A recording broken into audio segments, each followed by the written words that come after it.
बिस्मिल्लाहिर्रहमानिर्रहीम। अस्सलामुअलैकुम नाजरीन, आपको ईद की छुट्टियों के हवाले से बड़ी खबर से अपडेट करते हैं कि ईद की छुट्टियों का नोटिफिकेशन जारी कर दिया गया है और आपको हम मज़ीद इस वीडियो में बताएंगे कि ईद की कितनी छुट्टियां हो रही हैं और किस तारीख से किस तारीख तक छुट्टियों का दौरानिया होगा।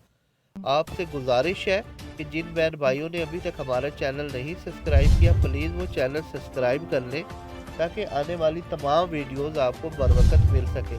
तो नाजरीन, वफाकी हुकूमत ने 20 अप्रैल से लेकर 24 अप्रैल की छुट्टियों का नोटिफिकेशन सूबाई हुकूमतों को भेज दिया है।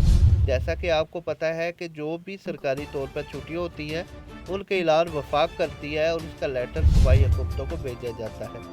और वफाकी हुकूमत के लेटर के मुताबिक 20 अप्रैल से 24 अप्रैल तक 5 दिन की छुट्टियां बताई गई हैं।